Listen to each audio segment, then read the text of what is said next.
Hello students, कैसे हो आप सब। मैंने आपको ये क्वेश्चन जो थे वो मैंने आपको होमवर्क में करने के लिए दिए थे। आई होप आपने जरूर ट्राई किए होंगे। अगर आपको किसी तरह की कोई दिक्कत आ रही है तो अभी हम इन क्वेश्चंस को करने जा रहे हैं। आप लोग देखिए आपको कहाँ पर प्रॉब्लम आई। देखिए ये क्या बोल रहा है, कह रहा है कि कोई एक नंबर है 2 डिजिट का नंबर और उनके डिजिट को प्लस करने पर 9 आता है। तो ठीक है, हम लोग स्टार्ट करते हैं। लेट्स यूनिट प्लेस डिजिट, जो यूनिट प्लेस वाला होता है हम उसको x मान लेते हैं। यहाँ पर डिजिट लिख लेते हैं, ठीक है। और जो 10 प्लेस जो है जो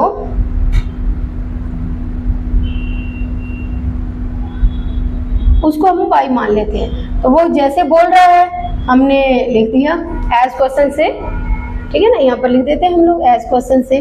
क्वेश्चन कह रहा है दोनों डिजिट को प्लस करने पर 9 आता है।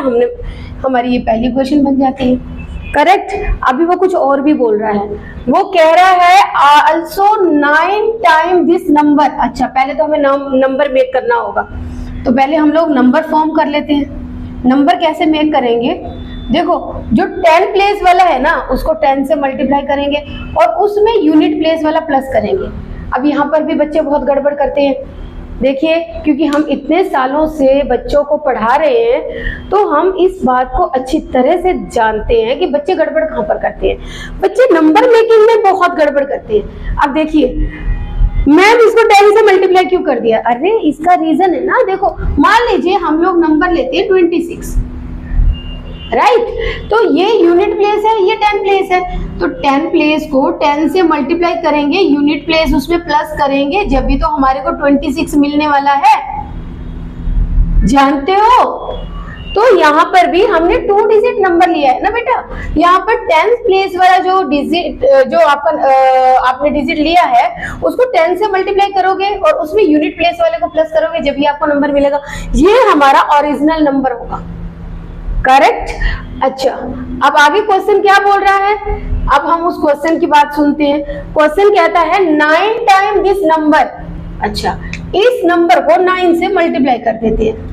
9 टाइम दिस नंबर इक्वल है किसके बराबर, twice the number obtained by the reversing the order of the digits। देखो क्या बोल रहा है वो कह रहा है कि इस नंबर का 9 टाइम अगर इसके डिजिट को रिवर्स कर दिया जाए, कर देते हैं। कैसे रिवर्स करेंगे हम इसको, यूनिट प्लेस की जगह पर हमने 10th प्लेस का लगा दिया और 10th प्लेस वाली जगह पर यूनिट प्लेस लगा दिया। यहाँ पर हमारे पास 10y प्लस x था, हमने 10x प्लस y कर दिया, इसके डबल के बराबर है। उसने ऐसा बोला है हमसे, तो इसकी इक्वेशन बनाते हैं हम लोग। मल्टीप्लाई करेंगे 90y, 9 को x से करेंगे तो आएगा हमारे पास 9x is equal to 2 10 the 20 and 2y। अच्छा, अब हमारे पास क्या आ जाता है 9x। ये देखिए लेफ्ट से मैं राइट से इसको लेफ्ट में लेके आ रही हूँ, साइन चेंज होगा।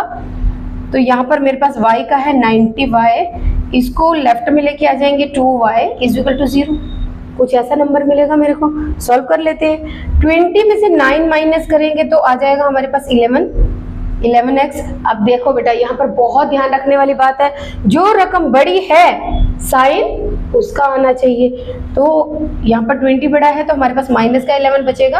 90 में से अगर हम 2 माइनस कर रहे हैं तो हमारे पास बचेगा 88y is equal to 0। Okay, मैं इसमें से 11 कॉमन ले लेती हूँ बाहर, तो मेरे पास क्या बचेगा, अगर मैं 11 ले लेती हूँ कॉमन तो मेरे पास बचेगा -x plus 8y is equal to 0। समझ में आता है। 11 मैंने दोनों में से कॉमन ले लिया, ये 11 इधर मल्टीप्लाई कर रहा है, उधर जाकर डिवाइड करेगा तो 0 हो जाएगा, यानी कि हमारी इक्वेशन जो है वो सेकंड ये बनेगी, करेक्ट। अब हम लोग क्या करेंगे, एलिमिनेशन मेथड से इसको सॉल्व करेंगे, x और y की वैल्यू निकालेंगे, करेक्ट। इसको मैं हटा देती हूँ, ये मैंने सिर्फ आपको समझाने भर के लिए लिखा था, इसका कोई यूज नहीं है हमारे इसमें। तो यहाँ पर देखिए क्या हुआ, हमारी एक इक्वेशन जो है वो है ये रही, करेक्ट, यानी कि x plus y is equal to 9। और सेकेंड इक्वेशन है हमारी ये -x plus 8y is equal to 0। Okay, यहाँ पर मेरे पास ऑपोजिट साइन है तो ये कैंसिल हो जाते हैं। 8 and 1 9y is equal to 9। यहाँ से y की वैल्यू हमारे पास आ जाती है 1। ओके, y की वैल्यू आ गई है। अब हमारे को x की वैल्यू निकालनी है तो मैं इसी के अंदर ही वैल्यू पुट कर देती हूँ फर्स्ट इक्वेशन के अंदर, जो कि x plus y is equal to 9 थी हमारी। तो यहाँ से आ जाएगा x प्लस वाई की जगह पर हम 1 पुट करेंगे।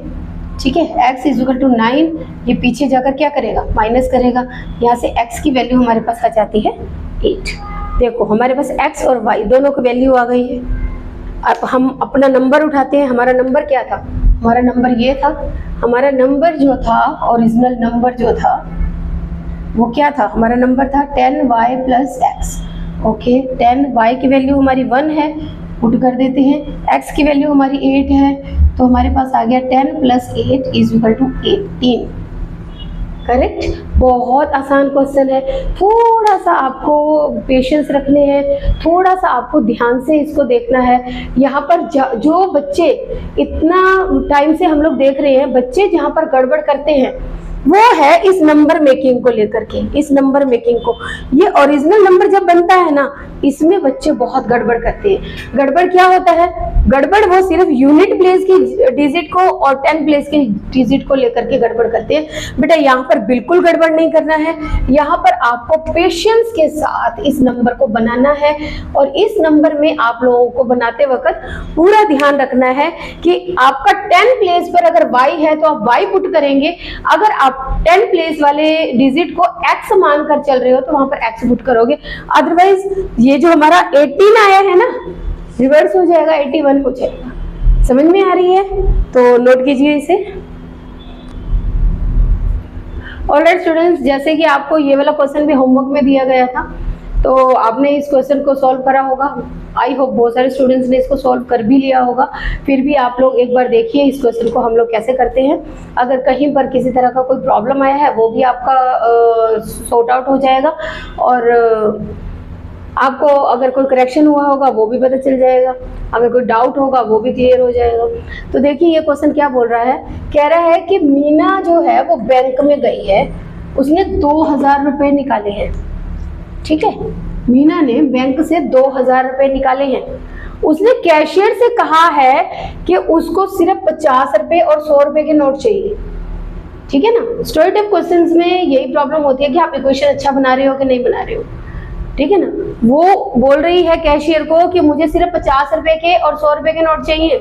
उसको टोटल 25 नोट मिले हैं, टोटल 25 नोट मिले हैं, और हमें ये बताना है कि उसको कितने नोट जो हैं वो 50 रुपए के मिले हैं और कितने नोट 100 रुपए के मिले हैं। इंटरेस्टिंग क्वेश्चन है, तो देख लीजिए हम लोग क्या करते हैं। हम लोग लेट्स सपोज कि 50 रुपये नोट जो हैं वो x है, ठीक है, और 100 रुपीज वाले जो नोट हैं वो y है।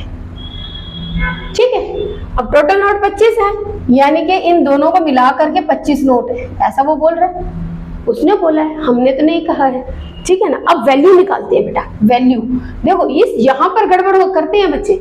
देखो वैल्यू, अब वैल्यू जो है, वैल्यू ऑफ 50 रुपीज नोट कितनी हो जाएगी। देखो 50 रुपीज के 50 नोट हैं, तो उनकी वैल्यू कितनी हो जाएगी, 50 इंटू एक्स, यानी कि 50x उसकी वैल्यू हो जाएगी। जो 50 रुपए वाले नोट है उनकी वैल्यू 50x हो जाएगी। अब वैल्यू ऑफ 100 रुपीज नोट, अब 100 रुपये वाले जो नोट है उनकी वैल्यू कितनी हो जाएगी। एक ये y नोट है, पता नहीं y कोई भी नंबर हो सकता है, तो क्योंकि एक नोट की वैल्यू 100 है तो 100 को y से करेंगे तो 100y वैल्यू हो जाएगी। ठीक है ना, अब टोटल उसको मिले तो 2000 ना, तो क्वेश्चन क्या कह रहा है कि दोनों अमाउंट मिला करके उसको मिले हैं 2000 रुपए। ये हमारा सेकंड हो जाएगा इक्वेशन। अब इसको थोड़ा सा इजी बनाने के लिए मैं क्या करती हूँ, ये सब 50 के टेबल में आ रहे हैं तो मैं 50 कॉमन ले लेती हूँ। तो यहाँ पर मेरे को मिल जाएगा x या 2y मिल जाएगा इज इक्वल टू 2000। ये 50 उधर जाकर डिवाइड करेगा, समझ में आता है? मैं इसको सीधा भी ले सकती थी लेकिन बच्चों को कंफ्यूजन हो जाता है, तो मैं आपको बिल्कुल करके दिखा रही हूँ। यहाँ से हमारे पास सेकंड इक्वेशन कुछ ये मिल जाती है। करेक्ट, हमारे को ये 2 इक्वेशन मिली है। अब हम लोग क्या करेंगे, एलिमिनेशन मेथड से सॉल्व करेंगे। तो ये मेरी फर्स्ट इक्वेशन है, इसके नीचे ही मैं दूसरी इक्वेशन रख लेती हूँ जो हमारे को मिली है x + 2y = 40। ओके, तो देखो क्या करते हैं हम लोग 1 और ये जो इक्वेशन 2 है इनका माइनस कर देते हैं। माइनस करते ही नीचे के साइन चेंज हो जाएंगे, ये कैंसिल हो जाएगा। अब 2 में से 1 माइनस करेंगे, माइनस का y मिलेगा, इनका माइनस करेंगे तो हमारे पास 15 आएगा। करेक्ट, तो यहाँ से y की वैल्यू आ गई है 15, यानी कि उसको 100 के तो 15 नोट मिले हैं। अब x की वैल्यू भी निकाल लेते हैं। अब देखो हमारा क्या था कि x + y = 25 था ना, तो y की वैल्यू पुट कर लेते हैं।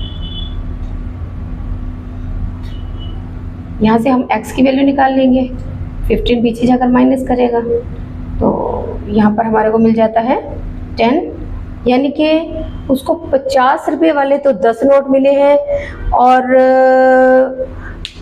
100 रुपये वाले 15 नोट मिले हैं। देखो आप इसको वर्बली काउंट करके भी देख सकते हो कि हमारा आंसर बिल्कुल ठीक है। कैसे, देखो 10 नोट मिले हैं ना उसको, 50 वाले 500 रुपये हो जाते हैं, और 15 नोट मिले हैं उसको 100 रुपये वाले, 1500 रुपये हो जाते हैं। ठीक है ना, तो 1500 में 500 जोड़ो तो उसको 2000 ही तो निकालने थे, तो हमारा आंसर ठीक है। तो यहाँ पर हम लोग लिख सकते हैं she got 10 notes of 50 rupees and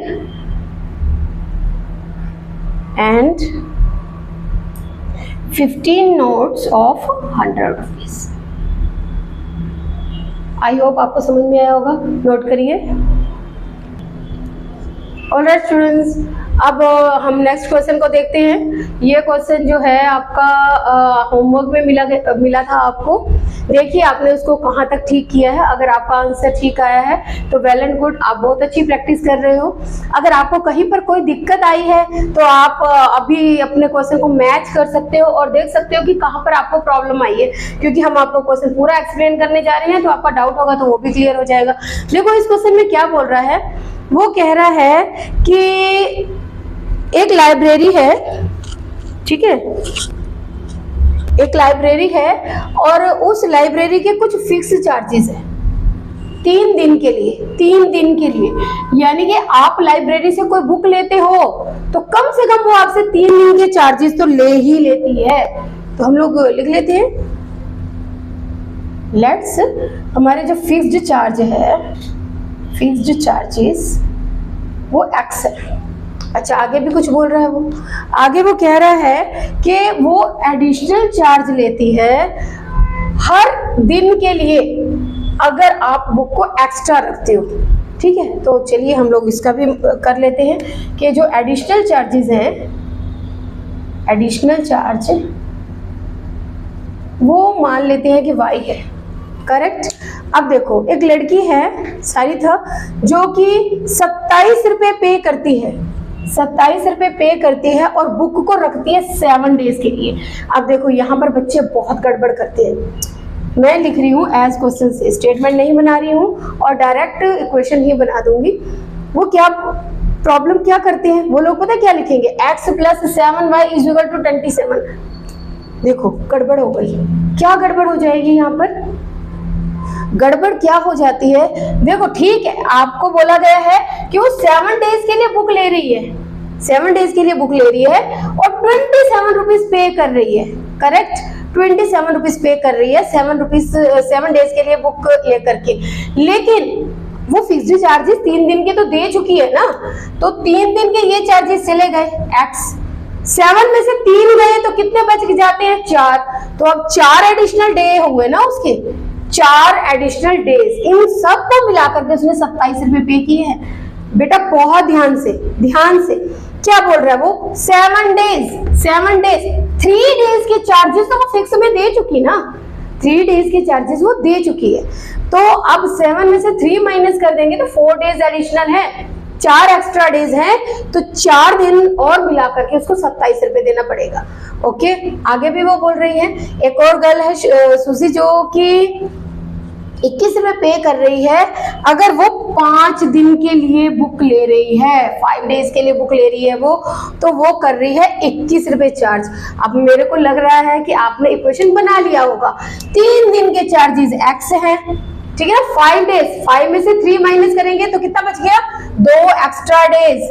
extra days कितने हो जाएंगे, 2, और उसने दिए हैं 21 रुपए। ये हमारी दूसरी इक्वेशन बन जाती है। अब हम इसको सॉल्व कर लेंगे, एक्स और वाई की चार्जेस निकाल लेंगे। अब देखिए मैं क्या कर रही हूँ, मैं 1 और 2 का माइनस कर रही हूँ, क्योंकि माइनस कर रही हूँ तो साइन चेंज होंगे, ये बात बिल्कुल नहीं भूलना है। एक्स कैंसिल हुआ, 4 में से 2 माइनस करेंगे तो 2y आ जाता है। यहाँ हमारे को मिलेगा 6, यहाँ से वैल्यू आ जाएगी हमारे पास 3।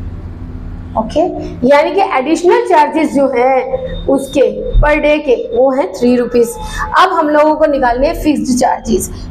फिक्स हमारे x हैं तो पहली इक्वेशन उठा लेते हैं, उसमें y की वैल्यू पुट करेंगे हम लोग। तो y की वैल्यू पुट करके हम लोग देखते हैं यहाँ पर 4 और 3 का मल्टीप्लाई करेंगे तो हमारे पास आ जाते हैं 12। यहाँ से x की चार्जेस निकल जाएगा, बहुत इजी है, आप लोगों को समझ में आ ही गया होगा, आई होप आपने कर लिया होगा। तो ये हमारे यहाँ फिक्स्ड चार्ज, ठीक है, और ये है हमारे एडिशनल चार्ज, करेक्ट। तो आई होप आपको समझ आ गया होगा, इतना मुश्किल क्वेश्चन नहीं था। मैंने आपसे पहले ही बोला था कि स्टोरी टाइप क्वेश्चन जो होते हैं वो सिर्फ इक्वेशन में करने तक उसमें डिफिकल्टी होती है, उसके बाद तो आप एलिमिनेशन मेथड तो वैसे ही बहुत आसान है, आपको पता चला ही होगा, आपने दोनों मेथड करके देखे हैं, सब्स्टिट्यूशन मेथड भी और एलिमिनेशन मेथड भी। तो ये सब्स्टिट्यूशन मेथड के मुकाबले में ज़्यादा इजी है, तो आंसर निकालने में कोई ज़्यादा दिक्कत नहीं आती है। तो इसी के साथ ना सिर्फ ये हमारी एक्सरसाइज बल्कि हमारा ये चैप्टर भी ख़त्म होने जा रहा है। इसी के साथ हम अपना लेक्चर भी ख़त्म करते हैं। अब हम मिलेंगे अपने नेक्स्ट चैप्टर में, वो है क्वाड्रिक इक्वेशन का चैप्टर। मज़ेदार चैप्टर है वो भी, उसमें भी ऐसा कोई ख़ास मुश्किल नहीं है, ठीक है। तो आप इस सारे चैप्टर्स की जो है अच्छी तरह से रिवीजन करिए। हम लोग 3 चैप्टर कंप्लीट कर चुके हैं। बहुत जल्दी इन चैप्टर्स से एक्स्ट्रा क्वेश्चंस जो हैं, जो कि अक्सर एग्जाम में देखे गए हैं, आपको रिलीज़ कर दिए जाएंगे। तब तक आप प्रैक्टिस करते रहिए। मिलते हैं अगले लेक्चर में।